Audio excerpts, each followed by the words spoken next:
Je m'appelle Amélie, j'ai 42 ans, je suis mariée, j'ai 3 enfants.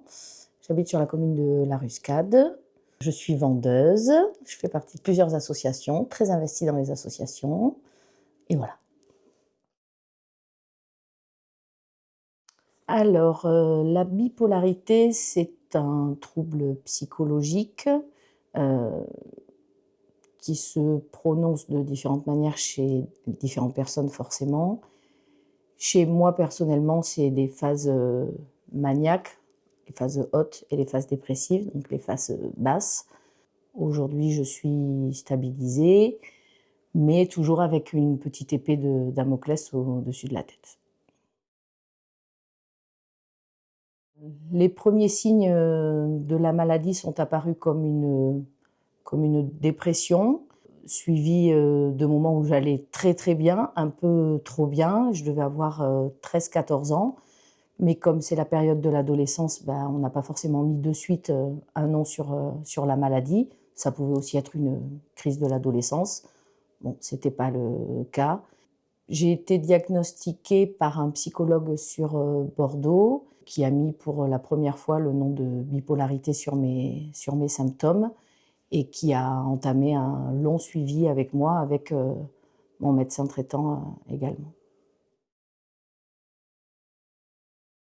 J'ai assez vite accepté dans le sens où le fait de poser un nom sur un état, moi ça m'a aidée plutôt que d'avoir un mal-être sans savoir pourquoi j'avais ce mal-être. Pour moi ça a été bénéfique, ça m'a permis d'avancer, mais quand on sait ce qu'on a, ben, on peut le soigner ou s'en occuper correctement en tout cas.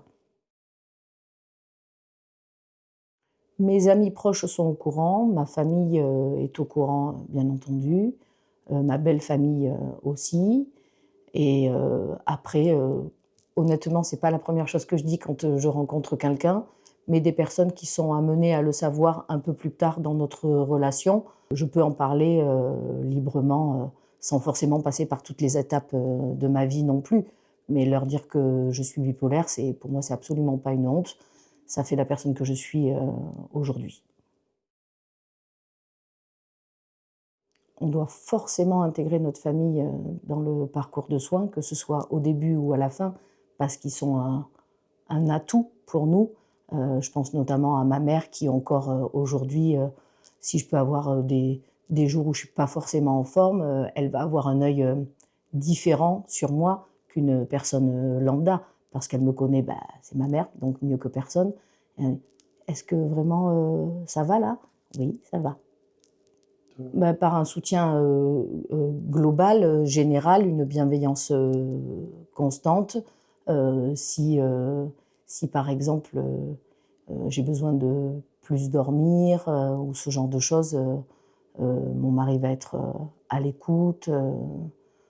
Voilà.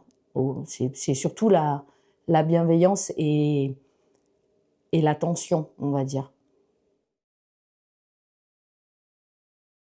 La principale clé d'un rétablissement pour moi, c'est une hygiène de vie cadrée, surtout par rapport au sommeil, où je sais que si j'enchaîne des soirées, je sais que je peux le payer un petit peu après. Donc je mets vraiment l'accent sur le sommeil régulier et puis après, ben, un petit peu comme tout le monde, une hygiène de vie un peu cadrée. Pas forcément rigoureuse, pas compliquée à mettre en place, mais de la régularité. Alors, une phase up, ça va être un moment plus ou moins long où ça va être beaucoup de trop d'émotions positives pour le coup, trop d'excitation, un peu trop d'hyperactivité, envie de tout faire tout de suite, pas vouloir attendre.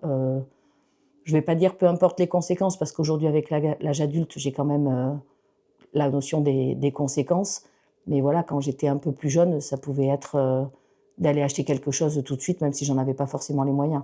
Aujourd'hui, la vie de famille fait que je suis capable de me réguler sur ça.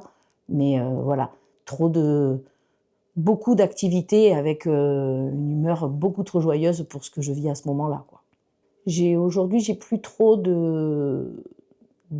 j'ai plus de phases up, je pense, que de phases basses, je pense. En tout cas, je les ressens, plus, et voilà, ce qui va m'aider, c'est, de suivre quand même au minimum mes envies, parce que sinon je sais que ça peut me faire aller en phase basse, mais pas à outrance. J'arrive à me régler, mais toujours en faisant beaucoup de choses. J'occupe énormément mon cerveau et mon corps. J'ai besoin de faire des choses. Une phase basse va plus se manifester, un petit peu comme une dépression, je pense, avec des moments de tristesse, inexpliqués, sans forcément un élément déclencheur.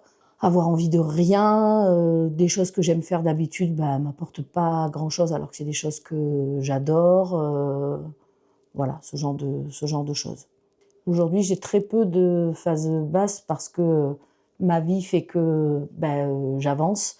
Je pense que ce qui m'aide énormément, c'est d'avoir des enfants. Je pense qu'ils n'ont pas à pâtir de mon état et quand on a des enfants, c'est solaire les enfants donc ils nous apportent une joie, au quotidien et dans ma vie de famille, avec mon mari, c'est pareil, lui non plus n'a pas à pâtir de même si, il gère, très bien, il n'a pas à pâtir de mes états d'âme, au quotidien.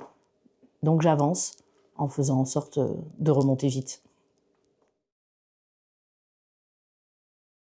Alors j'ai eu pas mal de périodes dans ma vie où j'ai voulu en finir. J'ai eu plusieurs passages à l'acte qui ont été plus, je pense, des appels à l'aide, plus que des envies de mourir réellement, mais plus «Il faut faire quelque chose là, je suis pas bien, il faut trouver ce qui se passe et il faut m'aider», ce qui a été le cas.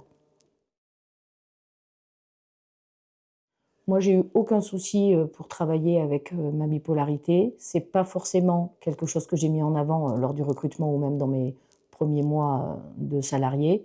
Mais je pense qu'après, si on a un employeur, avec qui, ça se passe bien, qui est, compétent, bienveillant, ça peut très bien, se dire sans en avoir, honte et au contraire, ça peut même être, plutôt bien que notre responsable soit au courant, de notre vie parce qu'il peut être amené à gérer des difficultés, correctement.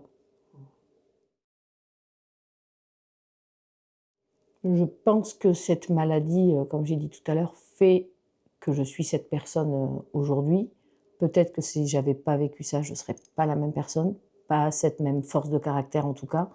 Je suis plutôt quelqu'un de tenace, loin d'être, je m'en foutiste. Quand je fais quelque chose, j'aime bien que ce soit bien fait. J'aime aller au fond des choses, et le faire, correctement. Donc je pense que c'est quelque chose qui m'a plutôt, pas ouvert des portes, mais pas fermé non plus, mais en tout cas, qui m'a permis de m'élever, comme je voulais.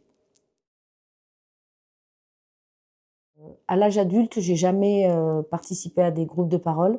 Après, pendant mes hospitalisations, oui, bien sûr. Ça ce que ça peut apporter, c'est que c'est des moments où on se rend compte qu'on n'est pas seul, déjà. Se dire que c'est une pathologie, c'est pas juste un ressenti sur l'instant T. D'autres vivent ou ont vécu, la même chose, avec des degrés de gravité, différents parce qu'on est tous différents et que la bipolarité nous touche, différemment. Mais le fait de se sentir, moins seul, c'est quand même quelque chose de pas mal, je trouve. J'ai accepté de témoigner aujourd'hui parce que c'est quelque chose, dont il ne faut pas avoir, honte. Ça peut toucher des personnes, de notre quotidien, peut-être même que votre voisin, il est bipolaire et vous ne le savez pas parce que, malgré tout, on est des personnes normales avec une pathologie. Il y en a qui ont du diabète, il y en a qui ont du cholestérol, il y en a qui ont de l'hypertension, il y en a qui sont bipolaires, c'est tout. C'est pareil. La stigmatisation, moi, je la vis pas au quotidien, mis à part quand j'entends, des personnes qui disent, «Ah celle-là, elle est bipolaire, hein». C'est juste, que cette personne a eu un changement d'humeur et c'est pas forcément, être bipolaire, c'est beaucoup plus compliqué que ça, la bipolarité. Ce qu'il faudrait essayer de changer, c'est de plus en parler, au public pour que les gens ne se disent pas, juste, «Il ou elle est fou», Il y a d'autres problèmes qui peuvent être tous, différents, pas jugés au premier abord, si un jour on apprend, comme je disais tout à l'heure, que son voisin est bipolaire, si on le connaissait avant et qu'on l'aimait bien avant, c'est pas censé changer, en fait. Si je devais avoir un message à je peux parler, par exemple, à moi, qui avait 14 ans et qui était au bout de sa vie.